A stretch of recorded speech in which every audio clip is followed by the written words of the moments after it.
It was at this moment that he knew. He bucked up. Welcome. You're listening to Bucked Up with Sam Buck. Fucked up. Now you fucked up. Now you fucked up. Now you fucked up.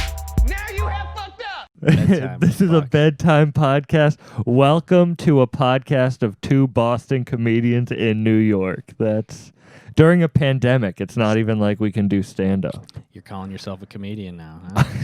Hey, I'm sorry. I was just telling you I don't do TikTok, and you're like, oh, I guess you're not the real deal anymore. I'm not a fucking internet comedian like you. Yeah, you got to adapt, baby. You got to make it happen. You're the fucking Jeffrey Toobin of Zoom comedy. You're probably still on Facebook. You and my mom are the only people still using Facebook, I guess. But your mom and I are somebody's very gonna do it. frequently messaging each other on Facebook, and she is going to come to one of my shows these days. That's more than she could say for your shows. Yeah, she's never been to one of my shows. Would you be fine with your family seeing your stand-up? My sisters have seen me, but no, my parents. I don't know that I would want them to be a part of that. To have to. I mean, sit you through have that. family-friendly comedy. Like you're like the Brian Regan of the Boston scene. I'd like to. Maybe I'll get a family-friendly set, and I can do that in front of. Maybe I can do like a 2-minute set in front of them that they'd be okay with. But then it would probably go off the rails pretty quick. I really fucked up recently where I posted a bit about eating pussy on YouTube, and I like scheduled it to post at 6 a.m. So, okay, I know I host a self-help podcast, but yes, I still live with my mom. And so I was like, okay, I'll have this post at 6 a.m. so I can wake up and tell her not to watch it. Yeah. Which I should have just waited to tell her not to watch it and then post it. But she woke up and watched it, and then like I had to open up the living room, and I could just tell in her eye that she saw this bit about me eating pussy. Some awkward tension. It was just an between you two, huh? Yeah, it was, and thank you very. But yeah, that's why I don't think I want my family to see me do stand up. And then you just had to walk around the rest of the day with your mom knowing that she you like to raised eat a good pussy. son. So you she were gonna, high-fived me. And you were gonna sent say, me on "Hey, my mom, way." I'm posting something on the internet. Don't look at it," and Yeah. think that she's not gonna look at it. I hoped. I hoped. Well, don't you feel that way, or do your parents just not know how to even I am? work? Yeah, because if they Google their name, they're going to see that you joke about. Let's All the cover good things. yeah, all the good things: fucking children, fat women, fat Women, I feel like that's okay, right? That's okay. What else is there to joke about? Fucking kids and fat women.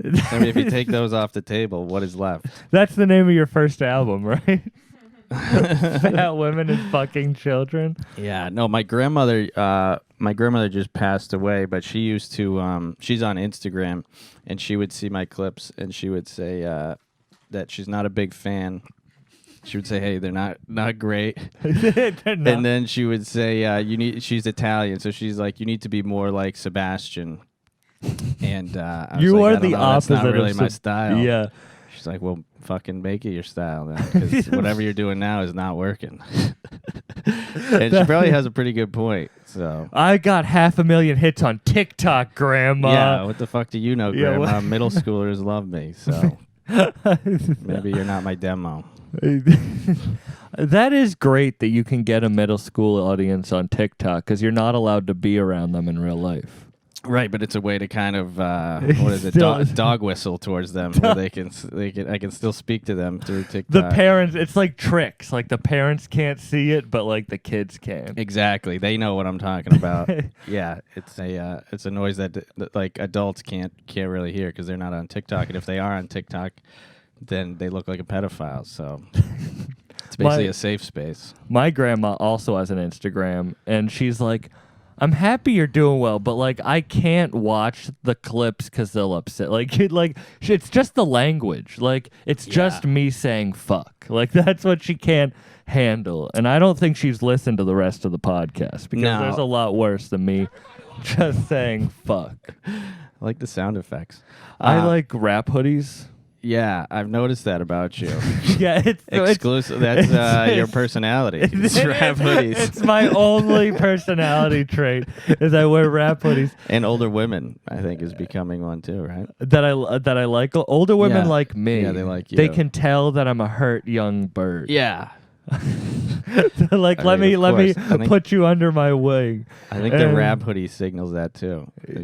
It also shouts out. Shit, they're that like I this. did not have a great childhood. Excuse me, I'm sorry I don't dress like a fucking Gap model or no. You're like you came in here. I thought you were gonna have a skateboard. You look like you just got out of your shift at Urban Outfitters. New York, man. I'm trying to fit in here and trying to be a cool You're gonna looking. deliver DoorDash Whatever on the a fuck. skateboard. I wish DoorDash would let me work for them. So back to my fucking hoodie. My grandma once saw one and wrote me a letter, a handwritten letter, Okay. about how disappointed she was that I was wearing a rap hoodie. What was she? I think that's like one of the least disappointing things about you. Wait, we gotta list this from an outsider's view. Top 3. It's at least 5, I'd say. Yeah. Why was she so upset about it? That she doesn't Because like it rap said- music It said fuck. on the sweatshirt? Yeah. Yeah, that's tough. I can kind of see. My what mom she's bought saying. it for her daughter bought it for me. though. Really? Her daughter just likes fucking dressing you up like a doll, just seeing what she can get away with, and then sending you Yeah. out into the world. She and be used like, I "Hey." used to dress up as Robert E. Lee as a kid. There's pictures of me as a youngin dressed up as Robert E. Lee. That makes sense that they don't like rap music then. It does. Yeah, it all fits together then. So So you decide to move to New York as a comedian. like you wish during. you could. I have a couch to sleep on. Excuse me. You were sleeping on a couch in fucking Boston. At least I've been sleeping on a lot of couches lately. Are you just trying? You saw Crashing, and you're like, You gotta really slum it if you want to be successful. You gotta have some sort of rock bottom story, and I'm still trying to find my rock bottom. So just sleeping on all the couches I can. you just got to Trying to be start as broke as shooting up possible. heroin. That's always something that I've. Bolger's always said that. He's like, as long as you're not on pills and doing heroin, you're doing better than a lot of people. So if you look at it like that, the bar is pretty low as far as. I mean, I have to take success. Claritin every day, so you're doing better than me. Yeah, you're just not supposed to be here. I have to take Propecia and Claritin every day. You don't have to take Propecia. You could just shave your head. That's true. But I feel like know, I have I don't even like how I look in a hat, so I know I have a very like thin face. Yeah.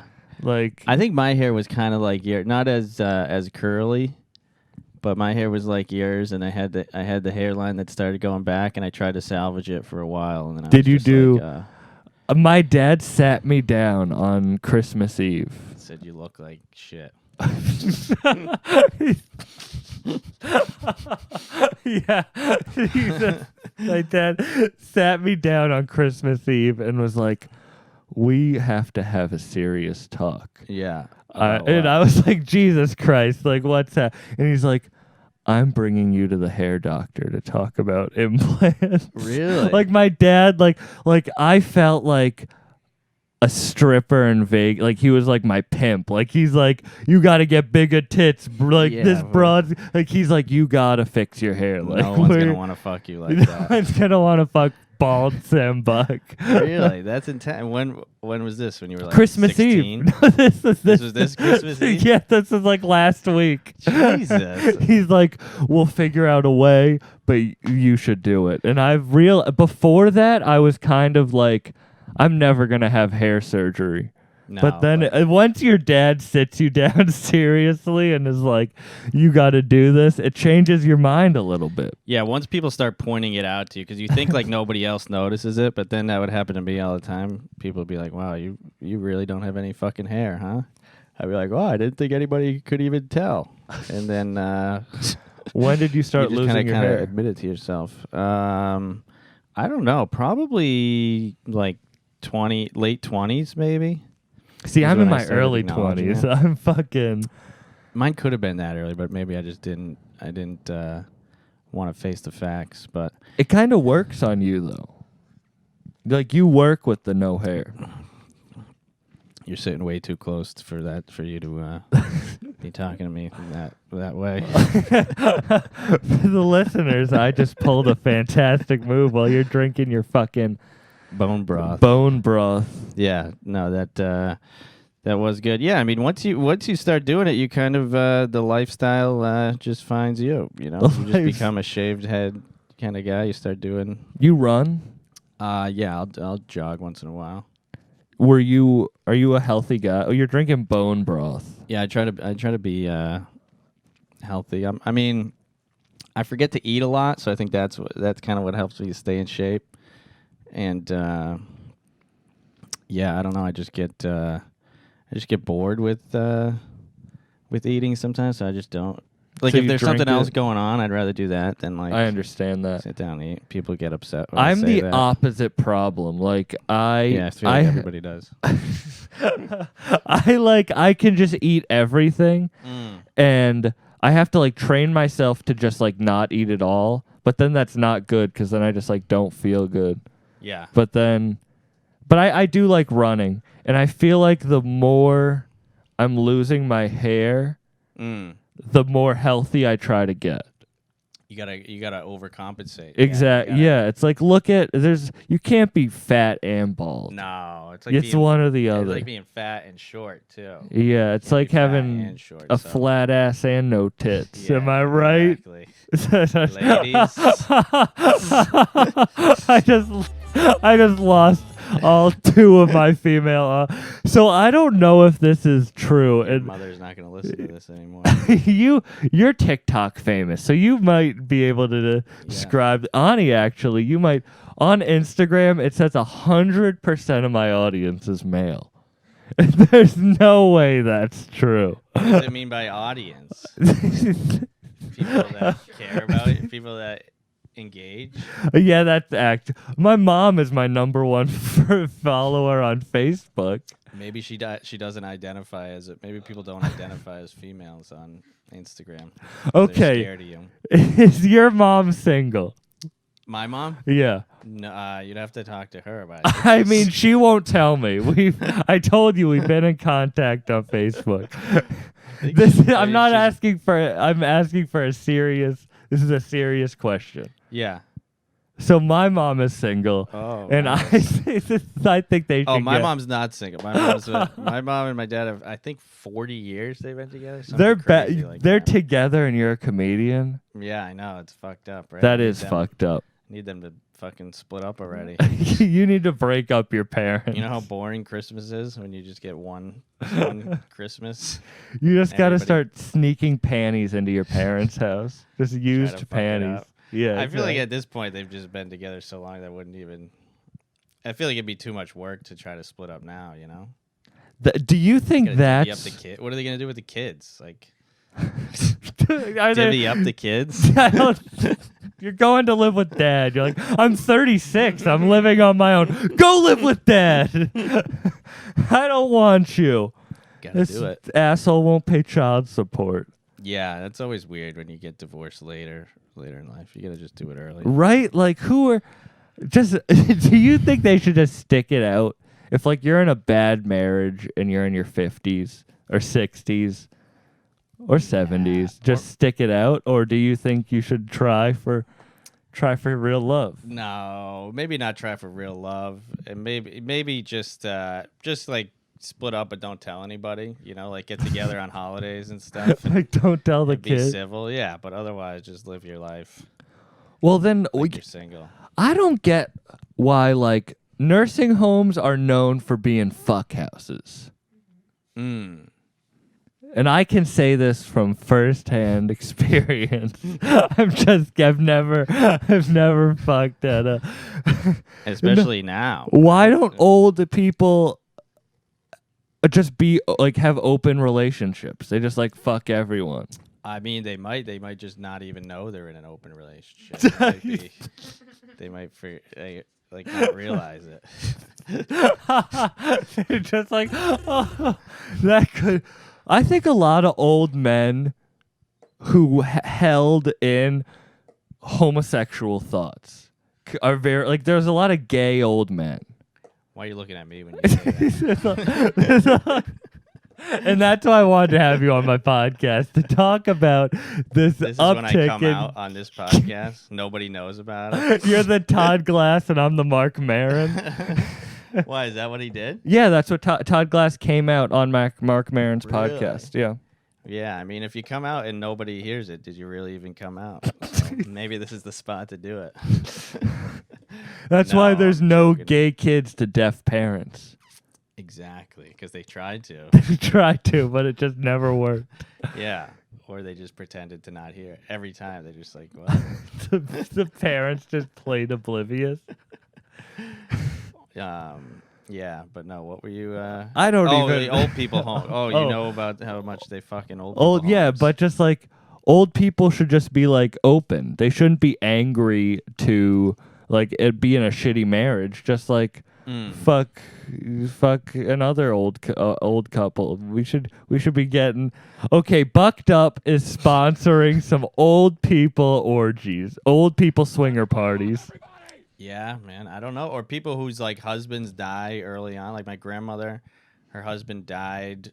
I want to say like 40 years ago. I don't think she never like remarried or never. I don't even know if she even dated anybody. That's how my mom is, and this is crazy. why I was asking if your mom was single. What do you For think you, is? she probably would be. Yeah, but for the average man with a good head of hair, I think she'd be. So what do you think is worse? This is a serious podcast, Chris Kinback, I'm and that's the being that first time serious. I've said your name. This is the intro. Great Oh, comic. shit, now people are gonna know. Exactly. This is supposed to be anonymous. 70. What do Okay, you start think recording now. What is worse?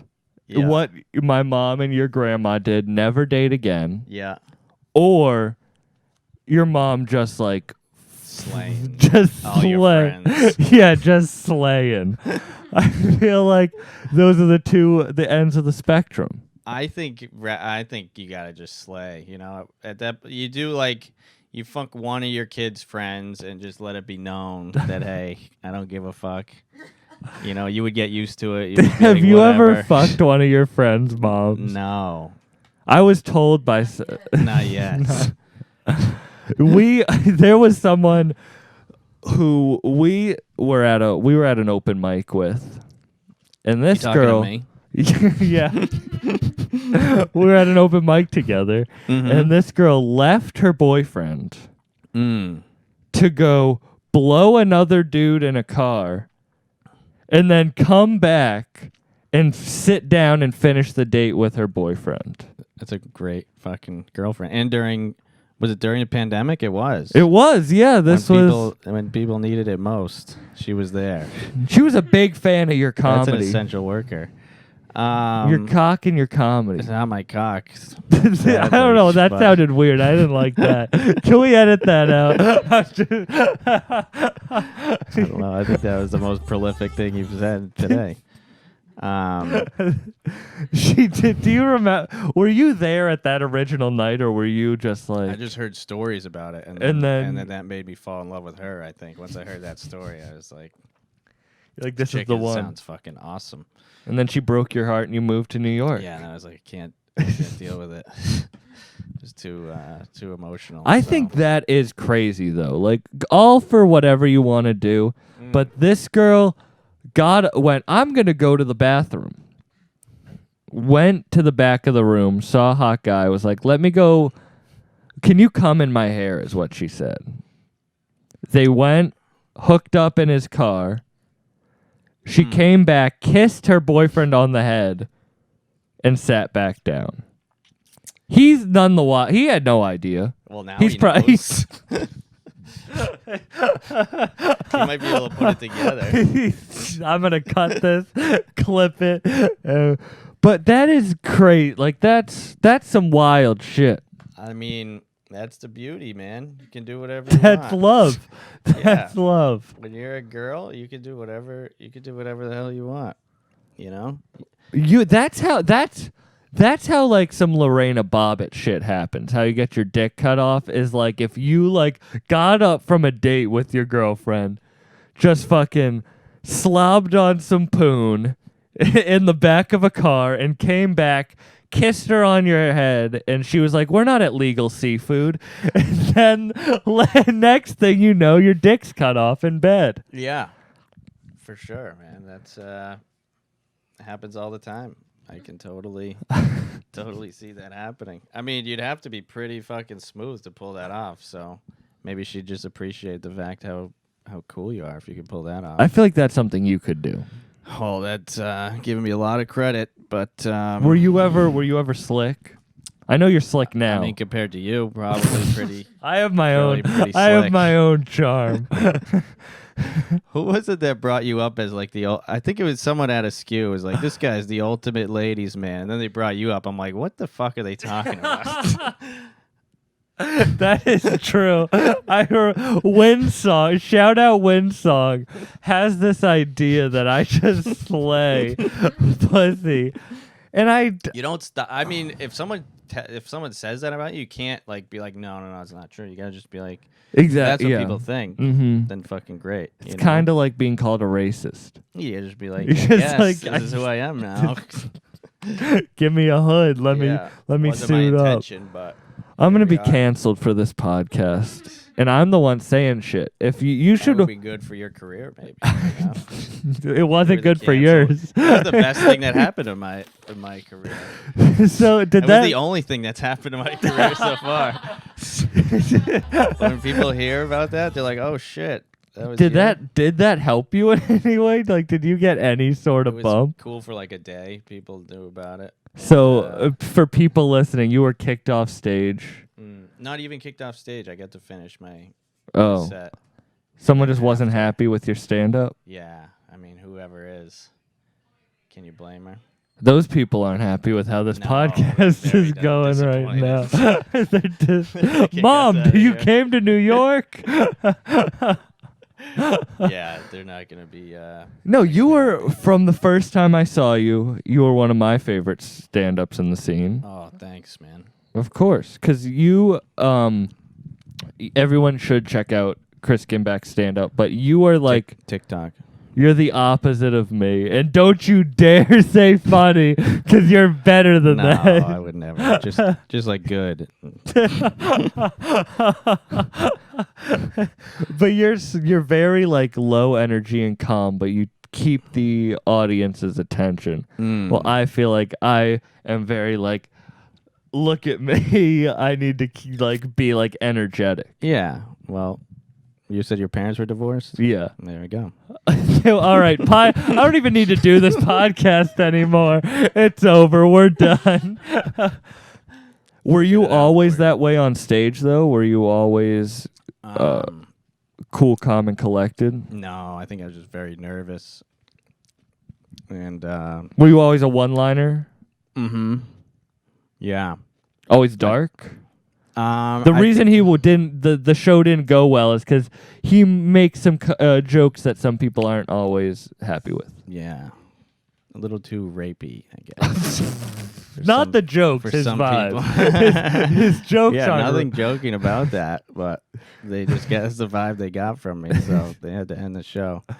Yeah, I don't know. I think I took a class one time, and in the class they just like taught you how to write one-liner jokes, and then I did that for a while. And I think I was just too scared of like being in the silence when there's like long pauses, so I would just always try to get to the joke fastest, and yeah, then that's how it. Did you ever and that's tell? the style I liked. Yeah, you never tried to tell stories. No, You're a man of I'd like mystery. to. Like I don't know much about. No, I don't know much about you. I don't know much about me either. Is there much? There may be not much to know. Yeah, I don't know. That there Or is. it's some Dexter shit. That would be cool. That would be cool. I'd have That some would make material. sense. Yeah, But that would be a good show if there was like a comic like Jeselnik or something who was also a serial killer, but was like joking about serial killing. You know? do you? I feel like that That must have not exist for already? like Cosby's the like he was like clean and telling people not to do dirty shit, and Right, then like and then he was doing it. But what if somebody was going up talking about on serial killing yeah, and then and serial doing killing? it on? That's true. That would I be mean, isn't cool. that what rap music is? Mm. It's like you're literally Talking just about like shooting people and then talking living about you're like like there's this rapper YNW Melly. I don't know how up you are on the rap world. You No, look like never you heard of listen that. to fucking like Death Cab for Cutie while while fucking autumn leaves fall behind you on your longboard. Big Dave Matthews guy. Are you? No. You listen to NPR only. A big Terry Gross fan over here. But what was I talking about? Wow, something exciting. I was in the middle of some story. Getting canceled and the different jokes and one-liners. It's not. It's not you even telling a story. Serial It's killing. serial Oh, killing. Cosby. Oh. Oh, rappers. Oh YNW. yeah, why? Thank you. This is why we need one person in the room To who not be doesn't stoned. exactly, because I'm gonna go on a little tangent. Remember YNW Melly for me. I would be freaked out if I was stoned here looking at my cell phone. I hate looking at myself because I'm an ugly fuck. I could But- see that. I would hate it too. I hate looking at you too. Close your eyes. No, you look good. But I feel like I'm good. People who listen to this podcast, I'm really good at like I can keep a conversation going until I get to a point where then I just lose it all. Like, and that's where the weed fucks me up. And then you're like, what did I even say? What that like whole what? time? And I don't edit the podcast, so they nobody just knows. realize that I'm an idiot and can't keep a conversation. Back to YNW Melly, he had a song called "Murder on His Mind" about murdering his best friend, and then within 3 months of that song coming out, he was in prison for life for murdering his best friend. Really? And that song went #1 on the charts. No shit. After or before he? Before, so he literally the song went #1, and then it happened, and he had What did he kill him for? Just for the clout? Yeah, he literally would rap about like I just kill people for the fun of it, and like that's literally what he did. Yeah, you can only get away with that for so long. So we actually are here to talk about, because that's what you would do with your comedy, right? Yeah, that'd be pretty fucking badass. If you no, but you didn't. You just stuck with the one liner. Does that like when shit like that happens, where you get in trouble for a show? Oh, am I in trouble? Are you that's what I think of. Okay, tell me if you think about this. Like when you were in school getting in trouble, like when you were a kid and you got in trouble, it felt like the biggest deal, or if, like you were late for assignment or whatever. That seemed like a crushing thing. Nothing in the real world is like that scary. I feel like them being Yeah. like having a late assignment. Like in school, like they fucking scared you over like non-important shit. I Right. feel like. Louis has a bit about that. I God think. damn it. Yeah, I was gonna say you should do a bit about it. See if anybody calls you out. But yeah, it's like when you get to be an adult and someone's like, "Oh, you're gonna get in trouble." It's like, "Ooh, am I in trouble? Oh no!" Like I don't give a shit. Did that make you like your shit more, or did it make you be like, do I need to change my jokes? Yeah, I don't know. I think at the time I was like, I don't know. I didn't want like family to be like what was like asking me about it and shit, you know. So I didn't want to like put my name to it and stuff, and like really I don't really care that much about the jokes. So if someone's like, if I have to like stand up and defend it, it's like I don't really You're like, I'll care just that much about yeah. it. I just won't do it in front of that particular person. So but Is yeah, that- no, I'd like to just be able to do that kind of stuff, and not have to not be such a pussy about it, you know. Is that like a problem with you, like putting yourself out there? Are you nervous to like have a name behind your bits? I guess less now, the more like confident I get in it. But in the beginning, when it's like maybe this is too offensive, or maybe this is too over the top, you don't really know early on. Yeah. So I think I was still kind of in that phase. But now I think if it happened, I would have like a better gauge on it and be like, it's not not an offensive joke, and if it is if you are offended by it, like you're just being a fucking wacko. Like that lady was just like looking for shit to get offended by. So it's like if you're looking to get offended by stuff, then can't really help you. That happened to me at a show. When I was early on, I did a joke and about I was dating a Puerto Rican at the time, and I had a How joke dare you. about don't tell my I hope parents. that's the joke. And I had a joke about dating a Puerto Rican, and a Puerto Rican woman got really mad and like screamed and made a big scene at the bar and stormed out. And then there was a black guy who was like didn't know me, wasn't part of the situation, but like went out after her to be like try to like be like, listen, he didn't have anything, and she called him the N-word. Jesus. And literally, so it's that thing where some of these people do just like to be mad. Now, I brought a girl to a show that I knew. You go with chicks again, man. You can't stop. I brought a girl to. I like how I did this, like all cool. Like, no, You know just a women, friend. right? And I brought her to a show, and I knew she gets offended easily. And she really got offended at one of my jokes and like wrote me a whole thing about like I thought you were funnier than that and all This that is shit. a date that you brought to the show? Yeah, it was bad. Yeah, and she waited till I like left town to send it to me. Jesus. Yeah, and then that it's like it feels weird. It doesn't feel good when that happens. You Right. know what I mean? It does, but also it's kind of like I know that I'm not trying to be hurtful with my jokes. Like, Right. like I know that you're good-hearted with your jokes. Fucking one of the funniest things you do is the little tags at the end of your jokes where like you make fun of what you're saying. You when you're like that's it's a little too rapey. Like you'll say that after a bit, and it's funny because I feel like a lot of people not take that from you, but that's like a thing that you do that I feel like a lot of people when their jokes bomb in the scene like will like do a little like Kinback tag at the end of it. Yeah, I think that helps to kind of like ease the tension. And again, it probably was just like a nervous thing. Like if something bombed, I didn't want to just sit there in the silence, so I'd probably say something that makes it a little less scary, and then that would get a laugh, and then people are like, okay, maybe he's not this terrible monster that he's portraying, and then yeah, but I don't know. It's weird because if people want to get upset about things, they'll find things to get upset about, and it makes them feel like they're doing something or they're good people. And like you said, lady goes outside and is probably a shitty person in the real world. And it's like people that get upset. It's like, all right, you get up on stage and try to fucking say something. Like, what do you want to? Yeah, it's say? also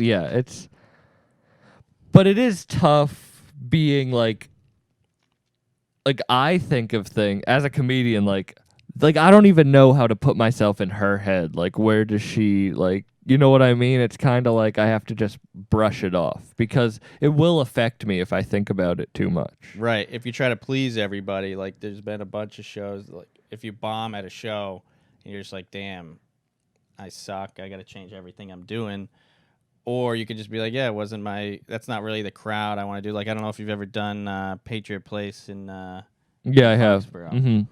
I've bombed there every single time. Everyone bombs there. And then it's like you get upset, but it's like, is that really the crowd you want to cater towards? Like, it would be nice to do well, and obviously you got to keep improving, but that can't you can't change everything just so you can. Yeah. Unless that's what you want to do. If you want to be like an older suburban comic and shit, then start doing jokes like that. But if you want to do something else, that's why I feel like the mics that I've done in New York, like people are less offended by things, especially like in the city and stuff. I haven't had a problem really with people getting offended. Granted, it's been like probably 3 people at a show, but still.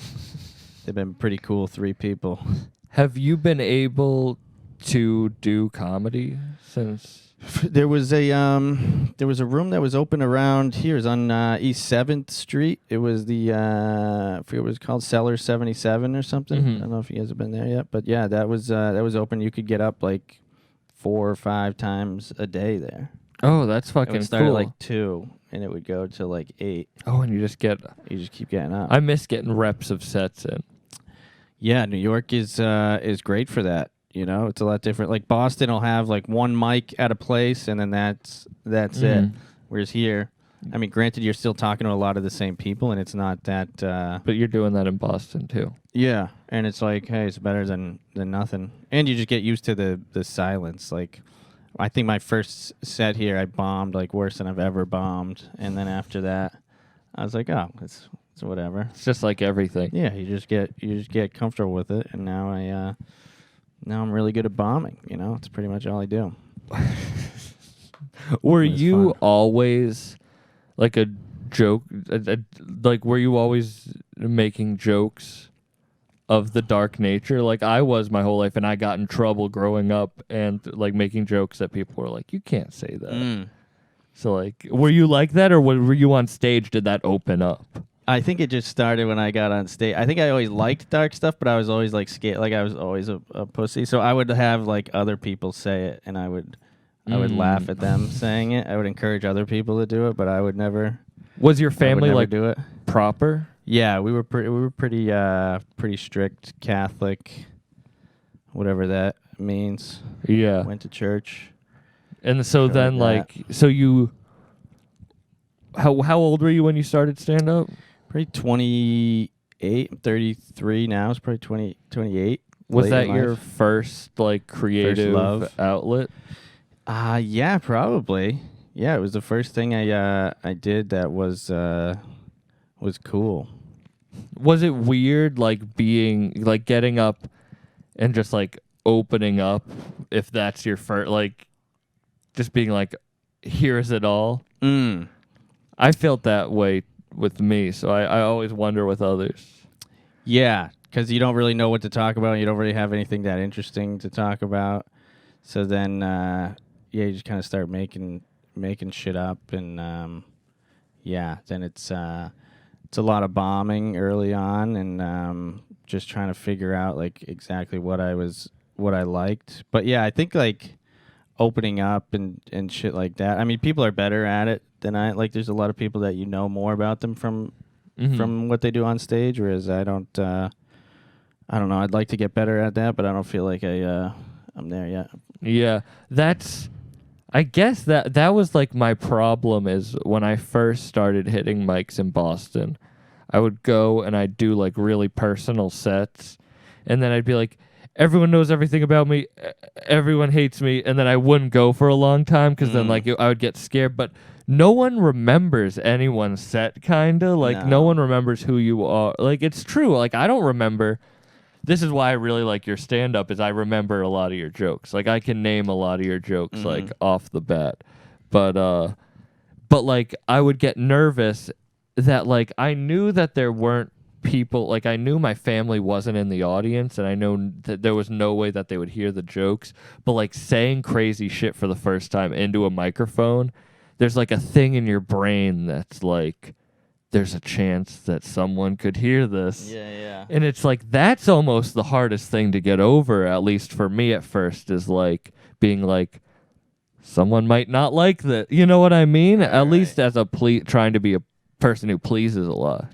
Oh, definitely, man. Like I did like incest jokes for the first like year and a half I was in it. I don't know why, but that would like get a laugh from people, and I don't know. I thought it was outrageous. Not that I'm above that now, but it was like. Did your family ask to come to your shows in the beginning? Or they like? Yeah, kind of. They were interested in it. They're like, "Oh, let us see," and I'm like, "No, it's so bad." And then, but yeah, I think the same way I was nervous for them to see about. I talk about like killing people and like wanting people to be dead, and I'm like, I hope they would see this and be like, what the fuck is wrong with this monster? But it's like, well, that's like my set's kind of about like drugs, not hard drugs, but like drugs, sex, and rap music. And it's like, it's a character I'm playing, but I don't think like, you're playing a character kinda of yourself, but you are worried that people think that's the only image of you because they don't realize it's a character when you're on stage. for sure. Like, they don't realize you're writing a script. Right, and you're also just trying to be funny. A lot of times. So it's not Exactly. like, oh, I didn't think this through. I didn't think like what people's feelings were gonna be on this. I just thought. And everyone has Oh, this is different kinda senses of silly. humor. And when you're doing like open mics, like you're just trying to make open micers laugh. So you got to do something that's a little Crazy, crazy. yeah. You can't just go up and be I used to go to normal dive and bars and clean. take off my shirt, like machine style. really. Yeah, just to Good get for you. attention. There you go. Hey, you gotta fail. You gotta fail big. You know, Yes. and you are doing that. That was Okay, actually my nobody- nickname in those bars. Fail The big. fail big. The big fail. I think that could definitely work for you. That's why We'll make some T-shirts. extra small for you. Hey, that's offensive. That's where you cross That's where the I draw line. the line. Yeah, if anybody says anything that offends me, I'm one of those people that shouts out at a comedy show. Do you like comedians that are like you? Yeah, definitely. I like all like one-liner guys. Do you look like Are my Todd favorite. Barry?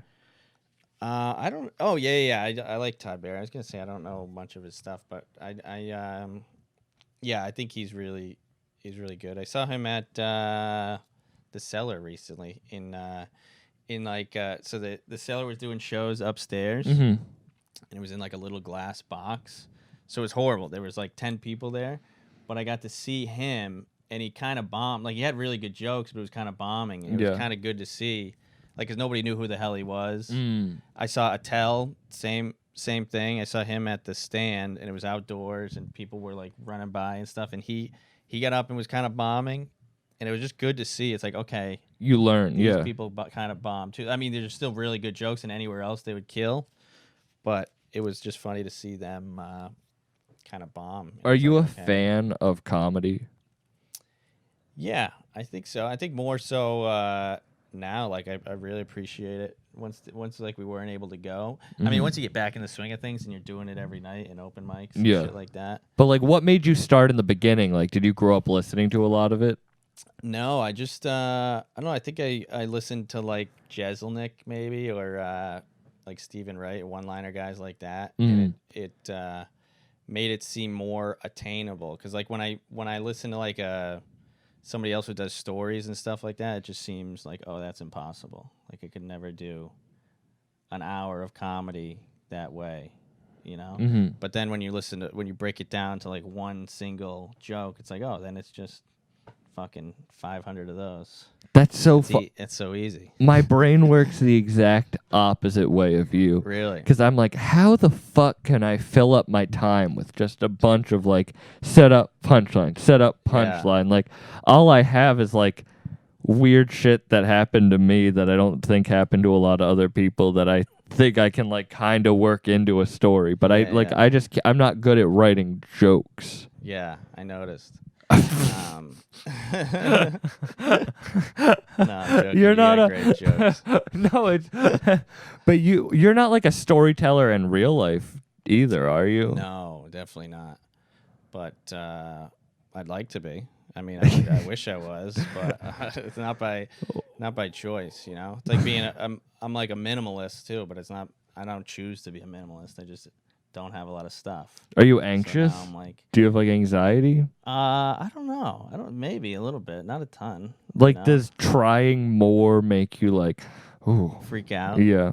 Probably. Yeah, like if I had to tell a story on stage, I would probably be like, oh, I'm gonna run out of fucking stuff to say up there, and then I would get nervous. Yeah. Are you an adventurous eater?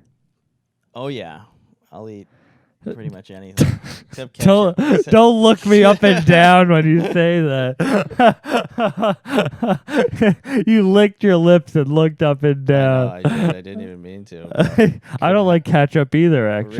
Really? Yeah, but the reason I'm asking is because like I'm willing to try new things. Like other than I would never go skydiving. I don't want to do that shit. But Yeah, like you don't I'm wanna willing to die. say like I don't know, just like talk too much. Do you have any siblings? Mm-hmm. See, I'm an only child. I just want attention. That's it. That's it. Are you the youngest? Second? I got a younger sister, me, older brother, older sister. So there's So you're a lot of us. you're quiet. Are any of your siblings like you? Just quiet, docile. Quiet and docile. That's how I describe you. Really sleepy. It's like you're the Eeyore of the New York comedy scene. Yeah, I think everybody's kind of no, maybe not. They're a little more outgoing maybe than I am, which is weird that I choose to do comedy. Were they like, oh my God, you do comedy when you did it? Yeah, definitely. They were like, oh, you probably suck. And I'm like, yeah, definitely. My grandma met my ex once and was like, I can't believe he does comedy. Like, he was never funny. It's funny when you hear like so many people go through the same thing. You know, you think like your story is unique. It's like, oh, I was scared and then I did it and it was so not my personality to do it. And then you talk to everybody. It's like, yeah, same fucking thing. It's not really that. Well, that's why it's kind of just like put time and effort in. Like you can't really give like comedy or like, not that I will not give comedy advice. I'll ask you for that because you've been in it long. But with like podcasting, it's stuff like people are like, how do you get bet? Like, how do you get? It's like just put as many hours in as you can. Like it's honestly, if you can outwork and love it more than anyone else, then you'll beat it. Right. That's like the point of it. Right. That's the thing. You got to find something that you kind of enjoy, and that is a challenge to you. And if you do that, I think it's a lot easier. Like I can't imagine trying to get good at fucking something I hated. You know. Did you try to do that like before comedy start? You said start 28's not like late. That's I feel like average start. Think so? Yeah, I feel like most people start around like 26 to 28.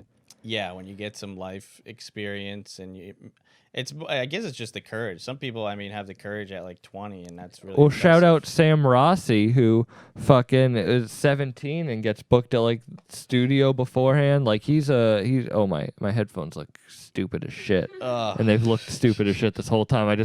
I'm so nervous. I just don't even want to look up at the screen. Yeah, it'll freak you out. Well, now you can blame it on your headphones for why you look stupid. Like normally I look way better than this, but you know how headphones. You fucking look like Caillou grown up, motherfucker. Don't be talking shit. I don't know if I know who that is. Can you pull up a picture of Caillou? No, it's the children's show about the kid who's bald. Why is there a bald kid? I don't know. Does he have cancer? I don't know. Oh, Jesus. I like to rile up the crowd a little bit, but I'm not like I don't like to like shit talk the crowd. And some comedians are really good at that, like getting the crowd. It's a C. CAI. Yeah, the Canadian television series. Who the fuck knows this? I was a I'm sorry I'm not 40 like you. It's the third one down. I'm 23. Look, that's you. That does kind of look like That is you. Why don't you say like Doug Funny? I don't know who Doug Funny is. 97? That's the year I was born. You were born in 97? I was born in 97, yeah. That's crazy. I think I just said Sam Rossi's. No, I did say. Shout out him because he started 16, and I get like. Yeah. And you must have started at what? 21? 20? Well, the first time I ever did stand-up, people on this podcast have heard this all the time, but I was 18, and I used a fake ID to get into the Comedy Store. Wow. And I got picked on Kill Tony. That's sick. That's when you knew. But then that blew my load a little too much for comedy. Like that was like an overdose of an experience. Then like I didn't start seriously until I was a senior in college. Still. Yeah, so I'm like 2.5 years in of doing it like seriously. Regularly. That's crazy that you had that as your first experience because you'll probably never get back to that. You should have quit. You're never going to get on that stage. Actually, I'm sorry for repeating this, but the third time I ever went on stage, I went back out to LA when I was 19 and I got picked again and I got to go on Kill Tony in the main room of the Comedy Store. So that was the third time I ever performed stand-up. Wow. That was the gods just trying to make up for lost time for you. Like, just a shitty childhood. Like, sorry we've been fucking you over this long. Here's 2 chances to do something. No, but honestly, that's kind of like that's why I knew comedy was the thing I was going to dive head first into. Even though it took me a little bit to go back, it was kind of like a lot of shit had been shitty up until that point. We have a great vocabulary Yeah, I on was the gonna say. Fucked Up podcast. You guys should do a book podcast. An audio book? Mine will be the A book? Wait, what's a book podcast? Because that It's does. like a book club almost. Oh, okay. That's what That's what Bolger wants to do. Our podcast is we discuss a book. What's the last book you read? We actually read the book. I read Animal Farm. We were gonna read old classics and then talk about it, but I read the book like a month ago, so I've already forgot about it.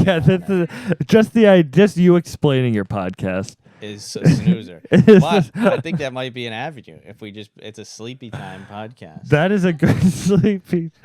I told you before, you're gonna get a lot of old women fucking. I'd be fine with that. But I don't care what. I don't care who listens. But back to my shitty shit is that when I got picked twice, I was like, this is kind of like the path that's picked for me. Like, Yeah. of course I have to pick this. Mm. Why? Like, that's why I always am curious. Like, what made you start at 28? Like, what made you be like that? Because now you're living in New York trying to be a stand-up. Now look at me, living the dream. Now you're on my Any other way. podcast. Yeah, it doesn't get much better than this. This is the highlight. We're gonna have some wild New Year's The- Eves, aren't we?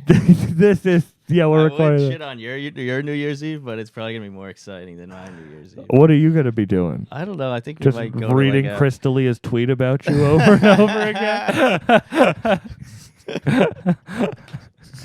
It was a great year. What a hero! What an idol! I hope he comes back after this. I liked him. A lot. What, you want a spot? Yeah. His podcast was amazing. I loved his podcast. Yeah, I get so nervous about like just like talking by myself, like for an hour every week to just like talk by yourself. Yeah, you really got to dig into your personality then. And That he would be creates tough. like a whole vernacular. Like he's very. Brilliant. He Well- invited me backstage to one of his shows when I was 17. Is this a bit or is this? I swear to God, I'm not. This is a true story. Is he did, and so I always have like I always loved like and he was so nice to me when I met that like I always no he didn't fuck me. Yeah, of course.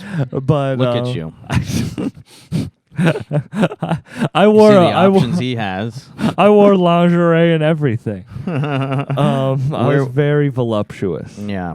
but but it is tough watching people like that like get like canceled. You know what I mean? Yeah. Especially for things that are different than like what real cancelable offenses can be. Yeah, that was a tough one. That was that sucks. So you're skirting around this question about why you started comedy, and I want to know why. That's what you asked. See, if I was high, we'd have no chance at all. Excuse me, I'm the one remembering. I know, it's as bad. My high as I brain is can be. just- I'm pretty good at keeping this at least a little bit. That's what Yeah, you're Ani's steering the my- ship, dude. Arg. Why I kept it? I think like once you do it, kind of like how you did, it's just like, oh, nothing really compares to this. You know, it's like, oh, I could. But what go made out- you like be like, I'm gonna do it? First time. Yeah, That that was my impression of you. I'm gonna do it. Don't tempt me. I'll fucking do it, guys. You don't want to see me do stand up. It's gonna be fucking game changing. Did you like see a flyer? Like, were you like? I think I was just really scared to do it, and I was like, oh, I should just fucking do it, you know. And then I did the class, and I was really scared in the class. And then the end they have you do a show, and I did okay at the show because everybody does okay because they just like everybody is so friendly and they laugh. And then I was like, oh, I can do this. And then I did an open mic, and it went horribly. So then I waited 6 months and did another class. I was such a pussy. Like you don't I'm seem like a embarrassed to class say that. comedian. It was just more being scared. I needed somebody to like hold my hand and tell me like it was gonna be okay to get on stage. Who taught your class? Rick and Kathy?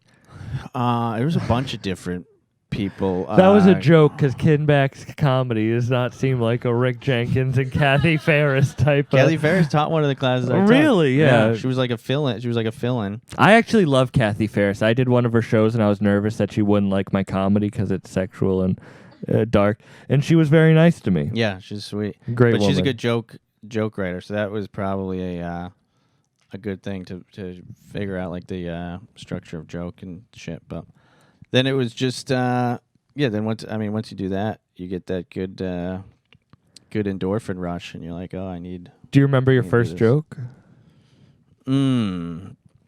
That's a great question. I think I said I've always loved making jokes about having a fat girlfriend for some reason. I don't know why, but it's always been fun. I think I said whenever I go to a restaurant and order a salad, it always comes out and it gives my girlfriend the salad and gives me what she ordered. She usually gets like a cheeseburger or something. I'm like, do I look like a fat fuck to you? That cheeseburger's for my girlfriend. Which I don't even know if that's a joke. I want the record to show that at the beginning of this podcast, you were like, yeah, my jokes are about fat women. And that is the first joke you wrote. Yeah. My right. first joke was actually a one-liner, though. But that's... You were on the right track. You I should have threw it all away. Trust me. This is... I mean, it probably would be your best one-liner, but it's... I can't do it. No, I don't like going outside in the fall because I always feel like the trees are trying to fuck me. It's like put some leaves on or something. Oh, that's a good one. It's I like just that. it's just stupid. Yeah, every joke is. But as opposed to all your other jokes, which are not. I don't think I could keep the consistency up of just like a bunch Like of silly, those jokes. silly shit like that. Because that's not who I am. I'm a pretty...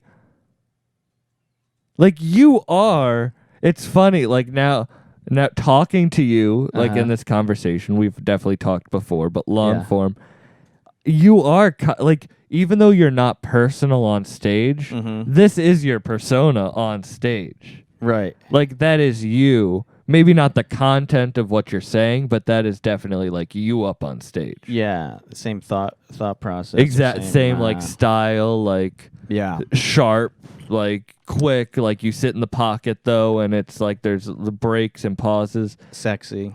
I've been hard as a rock this whole time. But I do feel like, I don't know, like that's how I hope to, like, I feel like this is how I talk is how I am on stage. It's weird seeing people who aren't, you know what I mean? Like if you got up on stage and was like, that's the wacky. That's the thing. Or I'm trying to be more Sebastian-y. like your like I did deadpan at one point. I would sit down and do deadpan, and I remember one person coming up to me and be like, "Don't ever do that again." And I was like, "It was too weird." Yeah, it just didn't work for me. Yeah, sometimes it's like too real. It's like too, because if you're doing deadpan, it's kind of got to be weird and like creepy, you know. If it's too real, people are like, oh, I can't tell if he's joking or not. And yeah, I've definitely seen that go south pretty fast if it gets too awkward up there, you know. Yeah. But do you get, like you said, some of your jokes get a lot of views? Like, are you fine, like, in the corporate world? You know, are you done with the corporate world? Like, I'm definitely done worrying about it. I mean, I'll maybe work there if I get a job there or something. But he's definitely gonna work there. I've gone in and out of it like a few times. Be like, oh, I'm done with this. I'll never go back to it because it's torture when you're in it. But then it's like, yeah, sometimes you need money, fucking money. So. But yeah, I would think more places nowadays have to be pretty chilled out about that, you know, because I mean, there's a good amount of comics that still work in the corporate world, and I mean, you can pull it off. But you can just scream, "I'm following my dreams, Dad," at your boss, and it'll be okay. Exactly. He doesn't have to be your dad, but they'll understand that you're hurt. That you're doing this for you. Yeah, they get it, and it's like, who cares, you know? It's, I guess if it was like super offensive and stuff, but I mean, it's None I of don't know your why. shit is. Like, I Right. mean, some people might think so, but like, I don't know, you were one of my favorite comedians. I mean, now that you're Back just in the a day. TikTok comic, I don't really count you as. Yeah, now I'm a pop comic. Yeah. You and Tilson. No, I'm just kidding. I love you, Tilson. Has he been on this yet? No, he hasn't, but he's Wow. been asking to be on. I'm teasing him. He's a I'm, little podcast whore. Huh? I like to edge my guests before I get them Yeah, on. make him work for it. Exactly. Tell him to get some credits first. Like, what is? Yeah, What does you he have to have a have? credit of above 700 to be on Bucked Up. Yeah, something. Bring something to the table. You know. What's your credit score? I'm just kidding. It's I don't know not what my good. credit score is. I don't either. I can't imagine. It's great. A girl asked me for my credit score the other day. Really? Yeah. On like an app. Yeah, I was getting scammed. She asked for my social security. She asked for my mom's maiden name. She asked. I gave it to Oliver because that African princess Yeah, was she beautiful. was hot. She was Definitely. hot. And I miss comedy because now I just feel like I'm just doing comedy on my podcast, and I need to stop. that's what it's all about. We're working out some bits. This is like an open mic, you know. But Just see- throw it out there. Dan Bolger, great comedian, can talk about books on stage and be very funny. I don't really want to hear you talk about fucking Little Women. Yeah, Great Gatsby. I mean, you do a lot of bits about Little Women. Let me choose a different book because most of your bits are about Little Women, aka girls. No, I just didn't even- just petite women. That's what I'm. That's all I talk about. Of age, petite women. This It's nice. this is a great way to end, actually, because we're gonna go have some fun. I do love the aesthetic in here, man. This is an awesome setup. I love everything you guys have done with it. Do you do every podcast from here, Buck? You do them from? No, I still live with my mom out in Worcester, Massachusetts, so Oh, I do them there, but I'm here. So I like to get as many podcasts in. I'm probably gonna hopefully end up in New York soon. And with that, thank you for listening. You can like and we're gonna do. You can like and subscribe to the Bucked Up Podcast. You can follow me at Sam C Buck or at Bucked Up Podcast. You can. Do you want to give your plugs? Chris Kinback, the Yeah. great comedian. Just Chris Kinback on everything, pretty much. DM him Also titty TikTok. pictures. Listen to a podcast about him talking about books. I posted a gay joke on TikTok the other day that got a bunch of likes, and then I got a bunch of dudes that DM'd me on Instagram. So Really? yeah. So I think that might be a route I'm gonna have to take. Well, you're gonna be the gay comedian. I'm gonna have to at least be curious, you know. At least float that out there to keep the people bi-curious interested. comedian. yeah, like hey, maybe Chris maybe I Kinback. am. Maybe I just haven't met the right guy yet. But Well, the way that you Whatever put your it arm takes. around me at the end of that podcast, I think you did. this could be the cover photo of the thing. But actually, when you have you ever Googled your name? No, When I Google my name, you're Mm-hmm. like the fourth one who shows up, actually. on your name. No, Chris Kinback. No, I Googled your name. Oh, really? Yeah, I wanted to see if you had any arrests. Nothing. No, I'm just kidding. No, but I did Google my name once, and the Sam Buck that shows up before me is the next big gay country star. His That's name awesome. is Sam Buck. Yeah. That's perfect. Yeah, so I kind of want to get him on the podcast. Yeah. This Like, gay hey, we're country. both, I mean, we're both the same.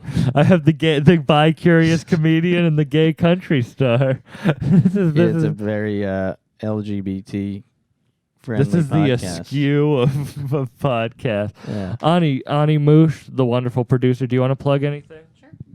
Follow me on Instagram and Twitter at Ani_Moosh. Check out my website too at animooshmedia.com. Awesome, guys. Thanks for listening. And yeah, definitely check out Chris's comedy when shit comes back. Bye.